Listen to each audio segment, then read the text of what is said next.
Hello friends, Saturday morning எடுக்கிற video இது. கடையில் கொஞ்சம் இன்றைக்கி வந்து ஸ்டிச்சிங் ஒர்க் இருந்தது. இன்றைக்கி கடையில் என்ன ஸ்டிச் பண்ணியிருந்தேன்னு பார்த்தீங்கன்னா, பெட்டு வரைக்கும் இந்த மாதிரி எலாஸ்டிக் வச்சு தான் ஸ்டிச் பண்ணியிருந்தேன். இதோட ஃபுல் ஸ்டிச்சிங் வீடியோ வந்து கட்டன் ஸ்டிச்சிங் சேனல் அப்லோட் பண்ணியிருக்கேன். சண்டே வந்து பார்த்திங்கன்னா நம்ம வீட்டில் வந்து விருந்து.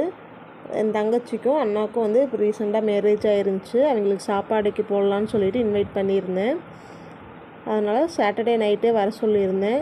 அதனால் வீடெல்லாம் கொஞ்சம் எல்லாம் க்ளீன் பண்ணி விட்டுடலான்னு சொல்லிவிட்டு கடையிலேருந்து ஒரு ஹாஃப் டேவோடையே வந்து வீட்டில் வந்து க்ளீனிங் ப்ராசஸ் ஸ்டார்ட் பண்ணியாச்சு. தங்கச்சி வந்து பார்த்திங்கன்னா நைட்டே வந்துட்டா.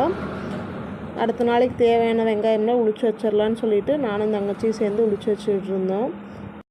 நம்ம சேனலை சப்ஸ்கிரைப் பண்ணாமல் பார்த்துட்ருக்குறீங்கன்னா சப்ஸ்கிரைப் பண்ணிக்கோங்க ஃப்ரெண்ட்ஸ். இந்த வீடியோ உங்களுக்கு பிடிச்சிருந்துச்சு அப்படின்னா லைக் பண்ணுங்கள். நைட்டு வந்து என்ன டிஃபன் ரெடி பண்ணியிருந்தேன்னு பார்த்திங்கன்னா, காளான் குழம்பும் தோசையும் தான் ரெடி பண்ணியிருந்தேன். நைட்டெல்லாம் சாப்பிட்டு படுக்கிறதுக்கெல்லாம் கொஞ்சம் நேரம் பேசிகிட்டு இருந்துட்டு படுக்கிறதுக்கு லேட் ஆகிடுச்சு. இந்த வீடியோ உங்களுக்கு பிடிச்சிருந்துச்சி அப்படின்னா லைக் பண்ணுங்கள். தேங்க்யூ.